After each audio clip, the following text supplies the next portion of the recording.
Agradecer al CASI, la verdad que muy contento de pertenecer al Colegio Argentino de Cardioangiólogos Intervencionistas.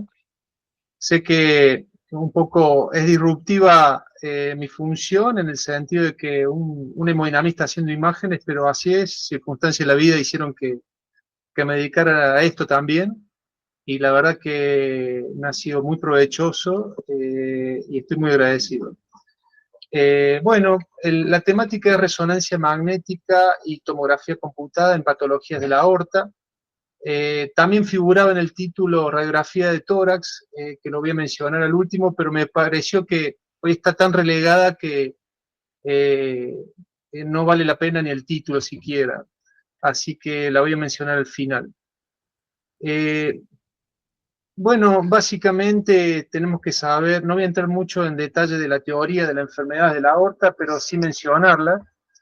Son básicamente un par de patologías: el aneurisma, el síndrome aórtico agudo con sus tres variantes, la disección, el hematoma y la úlcera penetrante, la enfermedad traumática, la aterosclerosis, la enfermedad inflamatoria, lo que se llama la aortitis, la enfermedad genética, en donde la patología más renombrada es el Marfan, y las congénitas, por ejemplo, la coartación. La virtud que tienen las imágenes de este tipo son que pueden cubrir absolutamente todas las patologías mencionadas. Otra condición es que estas patologías tienen un largo periodo subclínico y a veces la manifestación inicial es el síndrome aórtico agudo, lo cual puede ser catastrófico para el paciente. Es decir, es una condición en la cual un diagnóstico rápido que guíe el manejo del paciente va probablemente a mejorar el pronóstico. Y el diagnóstico hoy en día se centra en el uso de las diferentes técnicas de imágenes como el ultrasonido, la resonancia magnética y la tomografía computada. Y ya relega bastante la radiografía simple de tórax. Tenemos que saber que a pesar de todo este advenimiento de la tecnología vinculado a tanto el diagnóstico como el tratamiento en las patologías aórticas, ha habido un aumento en la tasa general de muerte, tanto en aneurismas aórticos como en síndromes aórticos agudos en todo el mundo, sobre todo en los hombres, por lo cual nos lleva a alertar de que tenemos que ser un poco más rápido en el diagnóstico y más efectivo en el tratamiento. Esta es una publicación hecha no hace mucho, en donde ve en la década del 90 cómo uno lo compara con la década del 2010 y ha habido una progresión de la morimortalidad de la patología aórtica. Es un tema importante a preocuparse. Empecemos por la resonancia magnética. Empiezo por la resonancia magnética no porque sea más importante, sino porque es un poco, no tenía en cuenta para la patología de la aorta y la verdad que es extremadamente útil. Ha demostrado ser una modalidad de imagen fiable y reproducida debido a su gran capacidad para obtener imágenes multiplanares y con su gran virtud que no usa contrastes iodados, tampoco usa radiaciones ionizantes. Por lo tanto, se está convirtiendo en una técnica de primera línea para la evaluación de la enfermedad de la aorta torácica. Es un esquema simplemente, todo el mundo debe conocer un resonador. Es un gantry muy particular, con toda una serie de estructuras que permiten sacar las imágenes adecuadas. Bien, la resonancia magnética tiene un paquete físico que se llama secuencia, que es lo que permite generar una alteración en el organismo humano y después captar la imagen de eso que resuena, de esa señal que resuena. La secuencia entonces es un grupo de radiofrecuencias determinada que va a generar una alteración protónica determinada.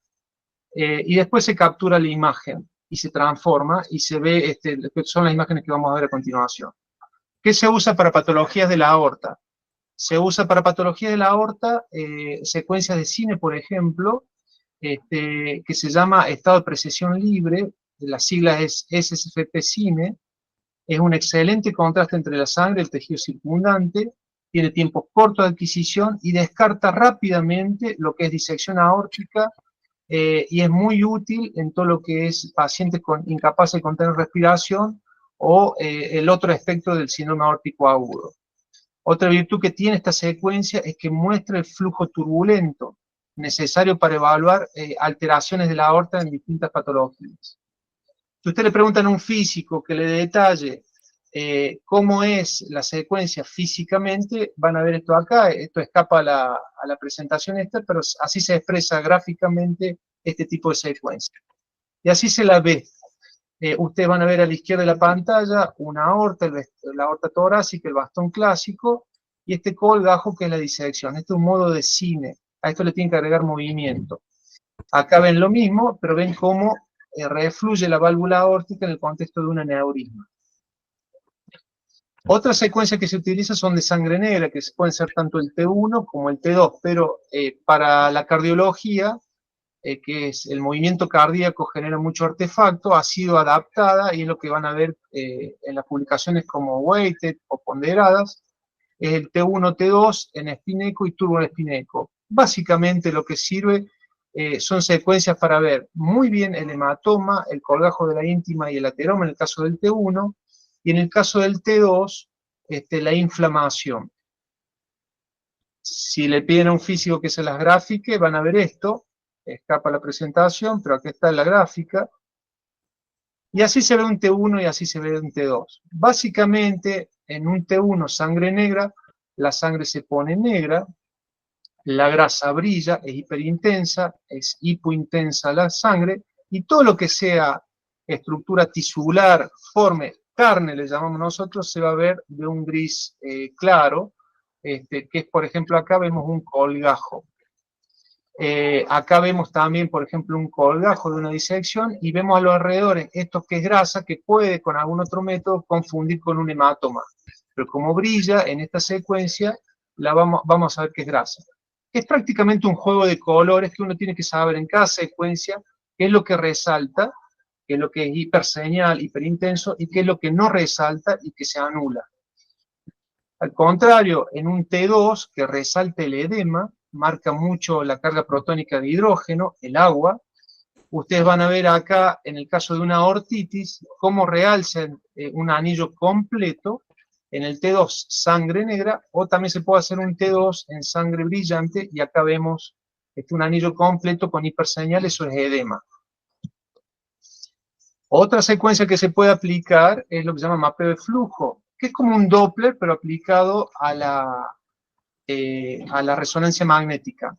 Yo le llamo Doppler, pero en realidad no es Doppler, no es el principio físico del Doppler, es cuantificar una carga protónica que va y que viene en un lugar determinado.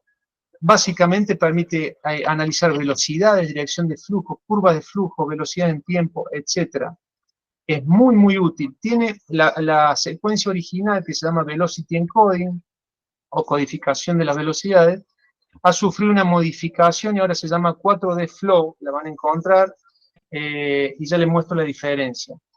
Básicamente, acá a la izquierda van a ver, es un corte seccional del lugar de interés. Acá estoy pasando por la raíz de la aorta, estoy analizando la aorta y veo todo el flujo que va y el que vuelve, pero en un plano, es algo biplanar, y esta versión mejorada es en 4D, se le llama porque imprime movimiento. Entonces ustedes ven todo el bastón aórtico, ven toda la aorta torácica, y pueden ver a través de un juego de colores donde se aloja la máxima velocidad, donde el flujo toma un sentido diferente, donde el flujo se escapa, por ejemplo, en circulación colateral, etcétera, etcétera.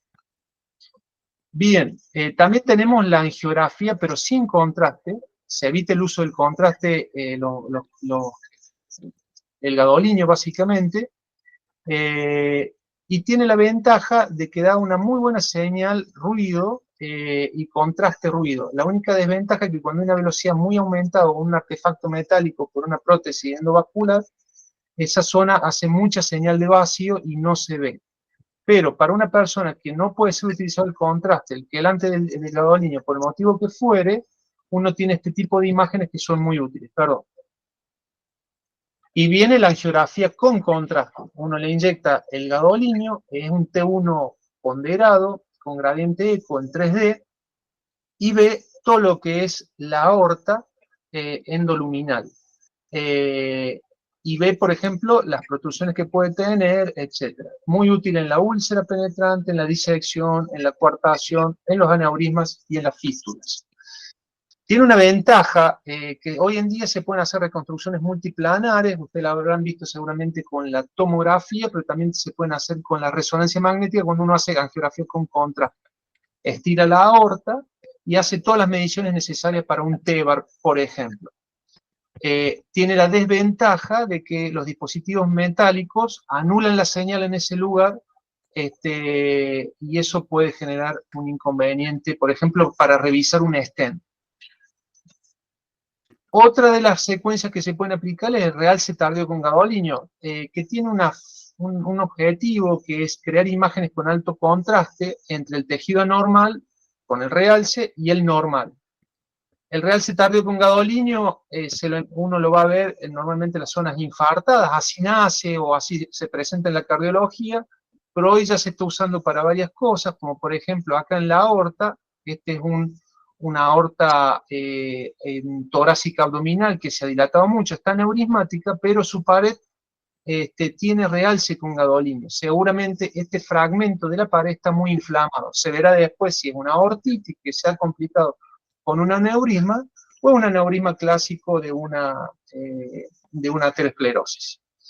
Bien, me detengo con el tema de los tamaños, que es fundamental con estos métodos medir. Básicamente una aorta en una persona adulta de hasta 1,90 m son 40 milímetros el límite superior. Si quieren más detalles pueden hacer lo que se llama la puntuación Z, que está disponible en varias páginas de internet, que es el número de desviaciones estándar por encima o por debajo de lo normal. Es muy útil esto en la gente o muy pequeña o muy grande de tamaño, sean hombres o sean mujeres, y sobre todo en los niños.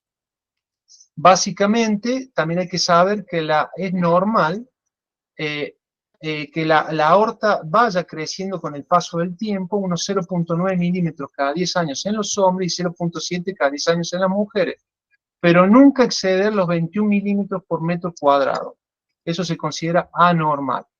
También hay que desmistificar el concepto de que el entrenamiento físico puede dilatar normalmente la aorta. Eso no sería normal, sería otra condición. El entrenamiento físico per se tiene que tener poco impacto en el tamaño aórtico. Bien, variantes que son comunes, pero que son normales, pero que en su variedad pueden asociarse a problemas, hay que saberlo. El arco aórtico bovino, mal llamado bovino, porque normalmente el ganado que más tiene este tipo de arco aórtico es el caprino, las cabras, que son aproximadamente hasta un 80%. El bovino lo tiene hasta un 60%. Básicamente es el origen común del tronco brachiocefálico, y en el tercio proximal nace también la carótida izquierda. Eso es normal, el 15% de la población mundial lo tiene. Es como un foramen oval permeable, más o menos. Lo otro es la arteria subclavia derecha aberrante, es una anomalía, se da en el 1% de los casos de la población general, y puede estar asociada a otras condiciones. Apretar el esófago, que es sobre todo en los niños, que van a dar el síndrome clínico de compresión esofágica, que es la disfagia ilusoria, o en los adultos en algunos casos se puede asociar a un aneurisma focal del nacimiento de la subclavia derecha aberrante y dar lo que se llama el divertículo de Comerel. Lo otro, el arco aórtico derecho per se no es una anomalía, pero tenemos dos tipos de arco aórtico derecho: el especular y el de la subclavia izquierda aberrante. Veamos acá el especular, que básicamente es como mirar a través de un espejo y ver todo contrario. El primer vaso que sale del callado aórtico en sentido craneal, es decir, raíz de aorta, aorta ascendente callado, es la arteria subclavia izquierda. Por el contrario, el que la subclavia izquierda es aberrante, es el último vaso, ese sí suele ser normal. En cambio, el otro, el especular, suele tener mayor tasa de asociación con cardiopatías congénitas. Entonces, resumo, el arco aórtico derecho especular tiene una alta tasa de anomalías cardíacas congénitas asociadas. En cambio, el arco aórtico derecho con subclavia izquierda aberrante sería la última, que parecería que es lo normal, pero no es lo normal en este caso, suele ser muy benigno sin asociación con otras patologías. Sigamos con el tema de la medición de la aorta.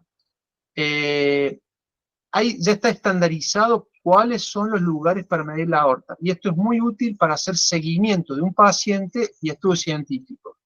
Entonces, los lugares clásicos son el anillo subvalvular aórtico, los senos de Valsalva, la unión sinotubular, la aorta ascendente a la altura de la emergencia de la rama pulmonar derecha, el arco aórtico entre la arteria brachiocefálica y la subclavia izquierda, el istmo aórtico, que justo por debajo en el borde interno de la aorta descendente, y la aorta descendente proximal al tronco pulmonar y a nivel diafragma.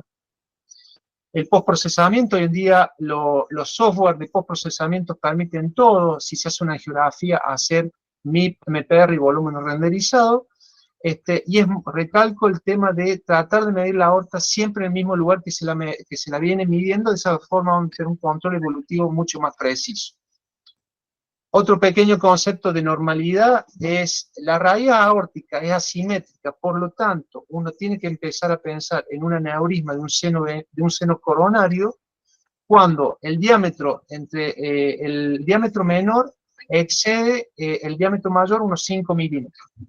El diámetro mayor de cúspide a cúspide difiere más de 5 milímetros del menor. Acá lo muestro en un ejemplo. Este sería el diámetro menor y este sería el diámetro mayor. Siempre se mide de comisura al nadir de la cúspide del seno coronario. Si esto tiene más de 5 milímetros esta relación a favor del diámetro mayor, uno puede hablar de un aneurisma de seno coronario. Porque si no, es normal que haya una ligera asimetría. Bueno, estos son los lugares clásicos para medir la aorta. Acá ustedes están viendo la aorta por resonancia magnética a través de una angiografía con contraste. Otra forma que se la puede estudiar a la aorta con resonancia magnética es midiendo la distensibilidad y la velocidad de onda del pulso. Aparentemente eso va a tener, hay que esperar, esto es algo muy reciente, forma parte de una de las evaluaciones del 4D Flow que le mostré recién, tendría valor clínico en el síndrome de Marfan, en la válvula aórtica bicúspide y en aneurismas aórticos de aorta torácica descendente. Bien, empecemos por las patologías en sí. Si hay algo que le gusta a la resonancia magnética, que tiene su capacidad, es diferenciar la grasa. Entonces, si ustedes tienen una placa ateromatosa voluminosa en aorta, se puede ver perfectamente con resonancia magnética. Básicamente es hiperintensa en T1, perdón, e hipointensa en T2. ¿Se acuerdan cuando les mostré las imágenes? En T1 la grasa brilla, entonces se va a hacer intensa, y en T2 se anula, o se tiende a anular, se hace hipointensa. Esto se está viendo mucho en carótidas, lesiones carótidas, para ver si hay respuesta favorable al tratamiento antilipídico. Monitorea muy bien la progresión y la regresión de placas.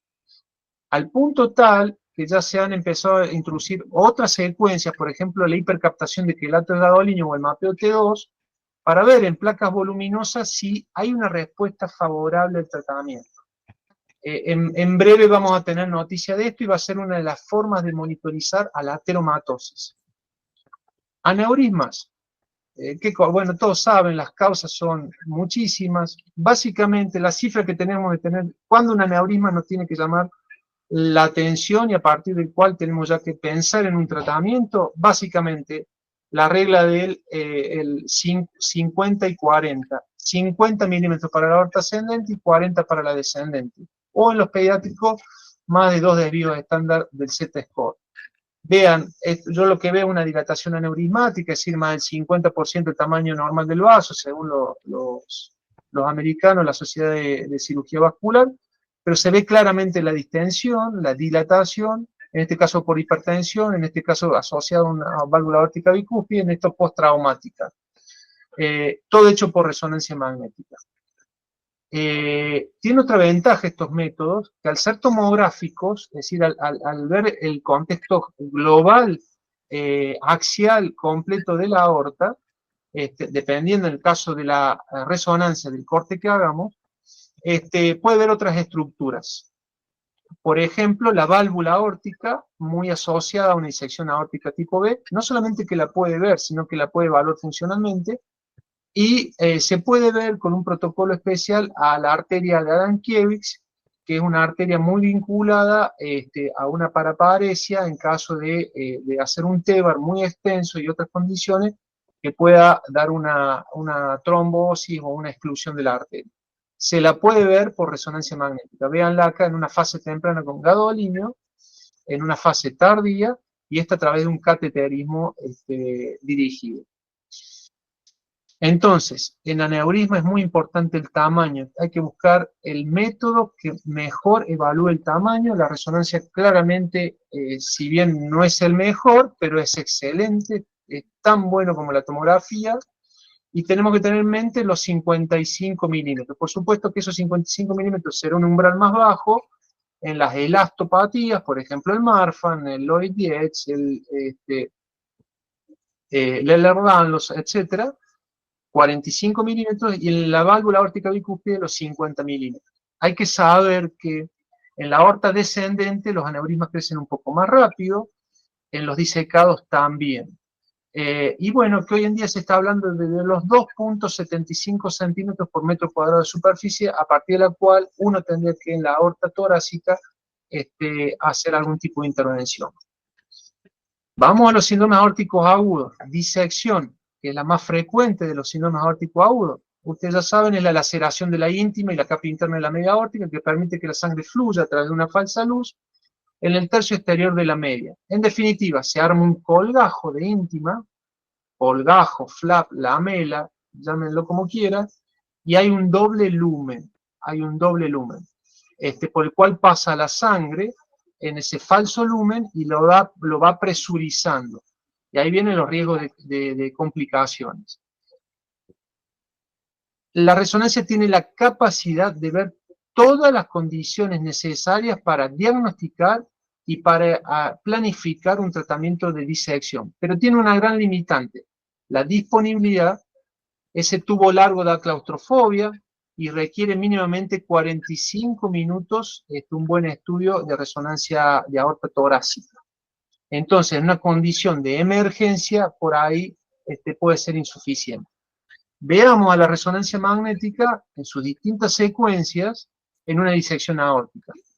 Acá ven el colgajo, el doble lumen que está permeable, es una disección tipo A, cómo está perdiendo en parte la válvula aórtica, lo vemos en T1, sangre negra, vemos el colgajo, vemos el doble lumen, y acá vemos esto que está más isointenso, porque acá se está formando probablemente un trombo. Acá lo vemos en 3D, y vemos la extensión de toda la disección, y cómo esta zona probablemente está toda trombosada. Bien, básicamente, entonces, como decía recién, en resonancia magnética las secuencias se pueden aplicar todas, permiten el diagnóstico con certeza casi del 100%, y también permite ver los signos de gravedad, que son el diámetro de la falsa luz más de 40 milímetros, o más de 22 en la fase aguda, la extensión de la disección hacia arterias emergentes, la que fuere, del cuello, las viscerales abdominales, con hipoperfusión visceral. Recuerden que se ve muy bien el entorno, entonces vemos muy bien la víscera, si están hipoperfundidas o no. Vemos la válvula aórtica, en el caso de las disecciones tipo A, si está comprometida o no. Los sitios de entrada grande, el flujo lento, la trombosis parcial de la falsa luz, condiciones también de mal pronóstico. Si la falsa luz va aumentando su flujo con el paso del tiempo, por lo tanto está más presurizada. Si hay compromiso ventricular, miocárdico, hematoma periaórtico, derrame pericárdico, pleural, etc. Veamos entonces estas condiciones que les comentaba recién. Acá vemos un orificio de entrada muy grande, de más de 10 milímetros, la trombosis parcial del falso lumen, y la permeabilidad de todo el vaso. Y además un diámetro que lo podemos medir perfectamente acá y acá. Vemos su trombosis parcial en las otras secuencias. Acá vemos el análisis de flujo. Vemos que esta es la luz verdadera, que el flujo está pasando bien, pero acá el flujo está muy enlentecido.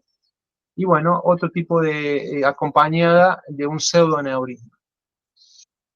El hematoma intramural, esa rotura espontánea de los vasa vasorum o red capilar de la adventicia media, o secundario un desgarro microscópico de la íntima disecada, donde la luz falsa está completamente trombosada.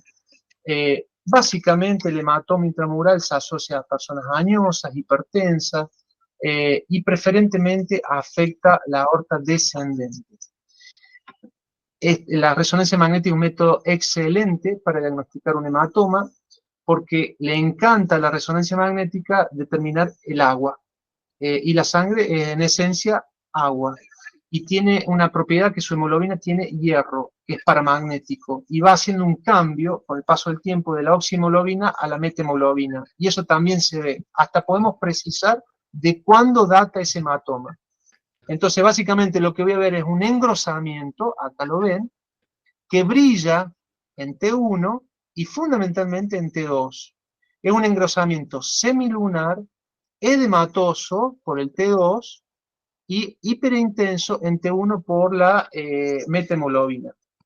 Acá vemos en más detalle, isointensa en T1, hiperintensa en T2, las primeras 24-72 horas, y posteriormente ese cambio de la oxihemoglobina a methemoglobina le va dando más intensidad en T1. También uno puede ver la grasa pericárdica, la grasa periaórtica, que a veces confunde, sobre todo en la zona de unión del diafragma, de la aorta con la torácica y la descendente. Uno ve perfectamente, acá por ejemplo, ustedes ven la hiperseñal, este es un T1, tienen un engrosamiento parietal en semiluna, hiperintenso en T1, ven como la grasa, pero acá también tienen una hiperseñal, ustedes piensan que esto también es hematoma, sin embargo tienen esta línea, que es la que separa una carga protónica distinta, la aorta de esta estructura que es la grasa. Acá vemos un aneurisma que está con una luz verdadera que es esta, y está coagulado parcialmente. El gadolinio tardío permite ver muy bien el trombo, en realidad no lo ve el trombo y esa es su condición. Lo que no realza con gadolinio es claro, en ese T1 es trombo. La úlcera penetrante, esa lesión ateroesclerótica que penetra en la lámina elástica, generalmente conduce a un hematoma de la media y potencialmente disección o rotura. Básicamente es un cráter. Nosotros vemos un cráter que a los costados tiene sangre y hay ateromatosis. Se ve todo con la resonancia magnética. Es una bolsa de contraste con que realza, en el caso de si hay mucho contenido grasoso porque era ateromatosis en su origen, se lo va a ver, y también hay sangre. También hay que saber que estos procesos son altamente dinámicos, es decir, vean este caso, evaluado con angiografía, con resonancia magnética, cómo viró de un hematoma, se hizo ulceroso y después terminó en disección. La resonancia magnética también lo permite ver. Pasemos a trauma.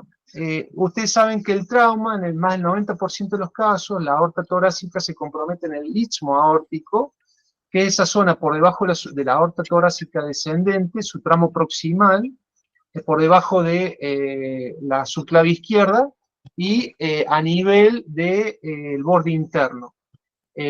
¿Por qué? Porque ahí está la ámpula ductal y tiene el recuerdo previo del ligamento ductal.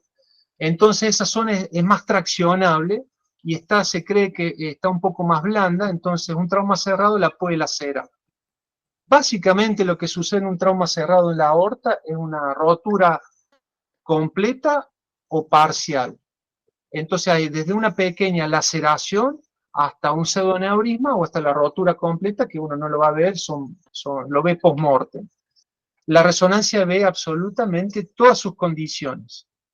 Y también tiene una cualidad, que ve todo el trauma integralmente, porque ve también la contusión pulmonar, la hemorragia y el edema pulmonar, el derrame pleural, las fracturas costales, la afección de los vasos supraórticos, y permite evaluar con el paso del tiempo la afección de esa patología. Por ejemplo, vean acá, arriba van a ver cómo se presentó el caso y abajo cómo fue evolucionando. Acá hizo un pseudoneurisma que con el correr de los días se puso peor. Fíjense que acá se engrosó la pared, eso porque volvió a resangrar y porque se está tratando de contener a través de un pseudoneurisma. Acá vean que el pequeño saco que había hecho acá, se expandió con el correr de los días. Y acá a la inversa, el pequeño hematoma que había hecho se resolvió con el correr de los días. Pasemos a ortitis.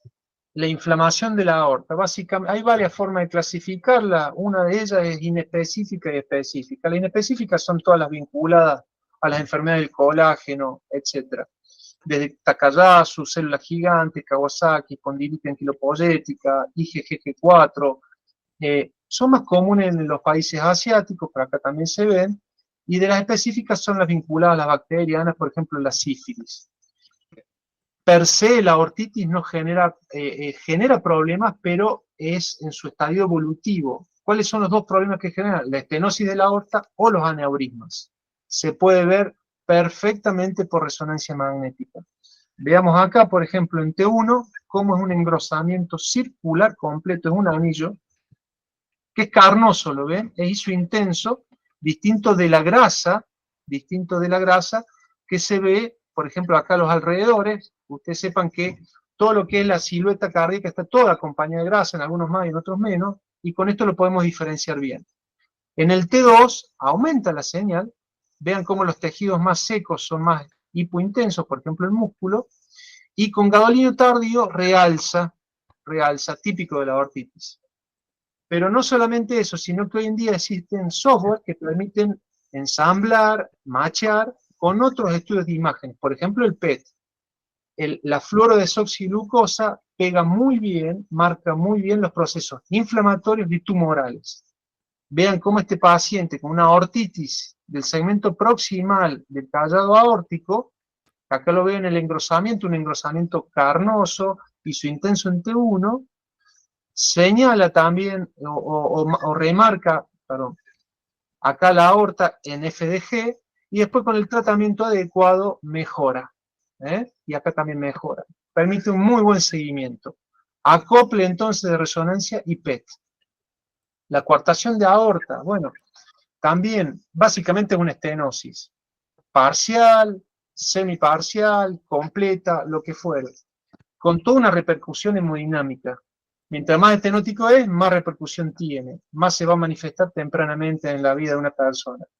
Pero la resonancia lo ve perfecto. No solamente ve la estenosis completa, parcial, lo que fuere. Miren acá en angio 3D. Sino que también ve el entorno, que es, por ejemplo, la circulación colateral. Ustedes saben que fundamentalmente baja por las mamarias y por las bronquiales. Las mamarias llegan a tener hasta 10 milímetros, hemos visto, de diámetro, tratando de compensar. Y no solamente eso, sino que podemos analizar el flujo, qué está pasando con el flujo, y tomar el gradiente. Podemos analizar perfectamente el gradiente, como ustedes ven acá, cómo se acelera el flujo en el tramo proximal de la aorta descendente. Y también podemos ver, por ejemplo, esto es post-reparación quirúrgica con un parche pericardio, que se pone blandito con el paso del tiempo y cómo hace este aneurisma, cómo se ve perfectamente. Pero bien, hablemos de las limitaciones que tiene la resonancia magnética. Es difícil encontrarla. No todos los centros, por más que sean centros de jerarquía, de alto volumen o de alta complejidad, lo tienen, probablemente porque son muy costosos. Si la disponibilidad no está, es difícil encontrar gente en condiciones profesionales que lo hagan bien al estudio y lo interpreten bien. Del lado del paciente, como lleva su media hora fácilmente, puede dar claustrofobia. El paciente está inmerso en una situación aguda y es difícil controlarse. Si bien hoy en día los marcapasos y desfibriladores o la mayoría de los implantes metálicos ya casi no tienen hierro, pero obliga a hacer todo un protocolo para ver si tiene afinidad o no con el resonador, y por otro lado puede dar mucho artefacto de imagen, al margen de una seguridad del paciente. Los stent, por más que sean sin hierro, que son la mayoría sin hierro, que sean aleaciones metálicas no ferrosas, dan su artefacto metálico en la aorta, y en los cuadros agudos, como explicaba recién, el paciente puede estar un poco limitado por la condición clínica.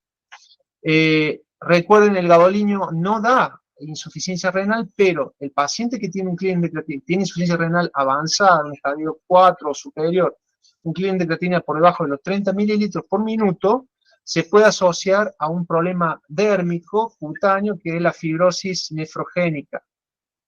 que puede depositarse el gadolinio en la piel y dar como una esclerodermia, también afectar el pulmón. Es raro, hoy los nuevos gadolinios teóricamente no lo darían tampoco. Bien, pero pasemos a la vedette. La tomografía, que la tomografía es actualmente la modalidad preferida para el diagnóstico y la caracterización completa de la patología aórtica debido a su gran disponibilidad. Estos pacientes son manejados en centros de gran nivel, por lo tanto, es raro que no tengan un tomógrafo de última generación, o mínimamente un tomógrafo helicoidal. Ya hoy en día casi todos los tomógrafos son multicortes, ya veremos. La disponibilidad. Usted sabe que un paciente que entra en un tomógrafo de estos, en solamente 15 segundos, con una apnea, ustedes pueden tener todo un barrido completo de la aorta. Ni que hablar que tiene una excelente resolución espacial, se puede ver por debajo del milímetro y ver grandes detalles y se ve absolutamente todo. Detalles técnicos a tener en cuenta.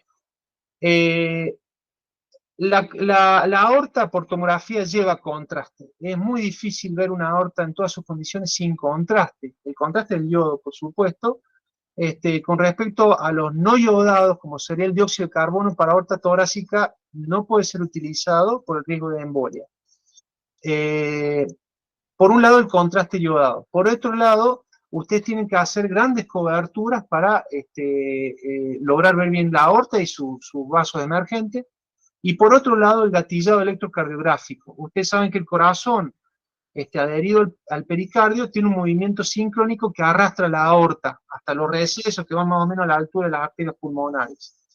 Si ustedes no lo hacen gatillado por electrocardiograma, todo lo que es raíz de aorta y aorta ascendente se va a ver movido, como esto que se ve aquí. Entonces va a generar una gran duda si tiene un hematoma, si tiene una disección. Ustedes fíjense, este mismo paciente con electrocardiograma gatillado, la tomografía, y sin gatillar. Hoy en día ya los tomógrafos de última generación tienen software que cuando van pasando por un lugar determinado uno le dice, a esto gatillalo. Se enlentece un poquito más el barrido y después dice, a esto no lo gatilles. Y después sigue con una velocidad más elevada. Realmente el advenimiento de la nueva tecnología ha permitido hacer estudios de gran calidad en menos de 10-15 segundos. En la regla del 40, 35 y 30, los tamaños, 40, ¿quién? La aorta ascendente, incluida la raíz, hasta 40, una persona 1,90 m es normal, callo aórtico hasta 35 es normal, y 30 de la aorta descendente. Tiene esta gran ventaja, ustedes adquieren en solo segundos y después lo pueden postprocesar como quieran. Esto es el famoso MIT de la aorta. Acá ustedes les pueden hacer una línea central, y ver específicamente cuánto mide, qué tabulación tengo que hacer, etcétera, y lo voy a mencionar. El aneurisma ya lo he dicho prácticamente en resonancia magnética, se recalca el tema de los 21 milímetros por metro cuadrado de superficie corporal, todas las condiciones que dan aneurisma. Sepan que cuando está por encima de los 60 la aorta ascendente y por encima de los 70 la descendente, el paciente ya entra en una curva ascendente de complicaciones muy acelerada. Y tengamos presente los tamaños de 55 para cualquier condición sin elastopatía, y un Marfan para 45, por encima de 45, y una válvula aórtica bicúspide para los 50. Bueno, esto es el aneurisma visto por tomografía. Esto es un aneurisma clásico de una hipertensión arterial. Es la famosa anuloectasia de las elastopatías, el Marfan, o lo que le llamaban anteriormente la aorta en botellón, que borra la unión sinotubular. El aneurisma de un seno coronario, realmente cuando aparece, no hace falta hacer esa relación de más de 5 milímetros, porque realmente es claro, notorio. Esto es un aneurisma que acompaña una disección aórtica, vean cómo se dilatan. Esto es un aneurisma que acompaña una úlcera y con un gran componente de hematoma. Y esto es una cosa muy rara que tuve hace muchos años, que no la conocía, pero que cuando vi la imagen me di cuenta y ahí empecé a aprender la utilidad de las imágenes. Esto es, en primer lugar, tiene un arco aórtico bovino. En segundo lugar tiene este último vaso es una arteria subclavia derecha aberrante que tiene más del triple de tamaño de las carótidas. Eso se llama divertículo de Commer, que es esa dilatación en el segmento proximal de la arteria subclavia derecha. Y acá tuvo una disección, este es el punto de entrada, disecó toda la aorta y tuvo una disección con una perforación contenida. Desgraciadamente este paciente no se le pudo hacer nada, obito prácticamente de forma inmediata, pero tuvimos un diagnóstico con una certeza notable. Esto fue en el año 2006 aproximadamente, pero me enseñó mucho de que tomografía, incluso se podían ver las arterias coronarias, que es una de las grandes ventajas que tiene para esta patología. Entonces, recuerden, en síndrome aórtico agudo, el gran registro IRAD, la primera publicación la hace en el año 2000, es decir, su tecnología tomográfica se basaba en la década del 90, que recién aparecían los primeros tomógrafos helicoidales, y así todo, la gente, los médicos especialistas en el tema preferían usar en hasta un 70% de los casos la tomografía como método de primera elección. Es decir, claramente se venían dando cuenta de la utilidad del método. Ha sido tal la evolución que en las últimas guías de aorta, en síndrome aórtico agudo, la tomografía computada es clase 1. Es decir, no pierdan tiempo, le hacen, si sospechan un síndrome aórtico agudo, pásenlo por tomografía. Por supuesto que esta diapo la deben haber visto en varios lados, la ecografía transesofágica, la resonancia magnética, todos, salvo el transesofágico, tienen un poco más limitantes, pero tienen una sensibilidad y una especificidad muy alta. Pero cuando ustedes ven los signitos más, la tomografía se lleva prácticamente todo. Es el método de elección. Lo que pasa que no se han hecho estudios randomizados, para que ustedes sepan, en el año 2010, de 800 indicaciones que la American College tenía para los estudios de imágenes vinculados a la cardiología y a la cirugía vascular, menos del 10% tenían aval científico con estudios randomizados. Es decir, hay muchas cosas que en imágenes se han ido construyendo por experiencia profesional y no por experiencia científica. Pero ¿quién haría un estudio científico en el cual, ponerse un paracaídas en un avión, si me tiro, me muero o no me muero, con o sin paracaídas? Es una comparación un poco burda, pero la verdad que sospechar hoy en día de un síndrome aórtico agudo y no hacerle una tomografía a un paciente y dejarlo quedarse con el resultado, por ejemplo, de una radiografía es muy complicado. Bueno, la disección no solamente es ver el colgajo, sino ver todo el entorno. Vean en tomografía qué bien que vemos cuando está bien preparado el paciente y tenemos el tomógrafo adecuado, etcétera, las coronarias. ¿Qué hemodinamista se quisiera meter a revisar prequirúrgicamente a este paciente? Y nadie. También vemos acá el tronco común, que está muy bien, que está en la verdadera luz, está siendo bien irrigado, pero acá vemos normalmente la aorta ascendente, la disección, el falso lumen pasa o abarca el origen de la coronaria derecha. Entonces, si va a haber una arteria que se va a excluir, la más común es la coronaria derecha. Vean ustedes acá cómo este falso lumen, que todavía está perfundido porque tiene un orificio de entrada grande, compromete o pasa por ahí en la coronaria derecha. Otra característica es que el falso lumen se hace convexo, el colgajo se hace convexo hacia el falso lumen por la cuestión de presión, y cómo se va trombosando parcialmente. Bien, el hematoma. De hecho, hoy en día la definición de hematoma es por tomografía computada. Las guías europeas del año 2014 insisten en este tema, que diagnostican hematoma intramural a través de la tomografía. No solamente es método de oro, sino que es su definición. ¿Y cómo dice la definición? Es un engrosamiento parietal de más de 5 milímetros en forma de media luna, sin flujo sanguíneo, y sin contraste, y que en la tomografía sin contraste tiene alta atenuación. Veamos cada uno de esos puntos. Tomografía sin contraste. Primero se le hace un barrido sin contraste, y uno tiene que prestar especial atención al, vean acá las flechas, al espesor. Si está engrosado, tiene más de 5 milímetros y tiene más brillo que el lumen, y eso es sangre, no hay otra cosa. Es lo que se llama la alta atenuación espontánea. El otro punto es que se engruesa y que no tiene nada de contraste ese engrosamiento. Está totalmente tiene una hipointensidad. Y una condición que no se ponen de acuerdo, porque en realidad otras patologías también comparten el mismo diagnóstico, es el despegamiento del calcio de su borde más externo. Bien, hay que hacer diagnósticos diferenciales con una telectasia y un derrame pleural, y acá es un detalle muy simple, pero muy finito. Ustedes vean, esta es la aorta, acá aparece esto y uno piensa que puede ser un hematoma, sin embargo hay una línea negra ahí que lo separa. Eso, si no es con tomografía, es difícil verlo porque es muy pequeñito. Eso me está marcando que es otro tejido.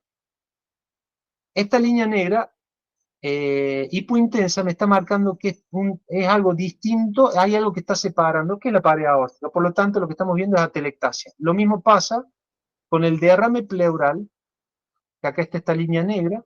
Esto es pleura, que tiene derrame, pero que está asociada, en este caso, a un hematoma. Acá lo mismo. No es hematoma, sino es derrame.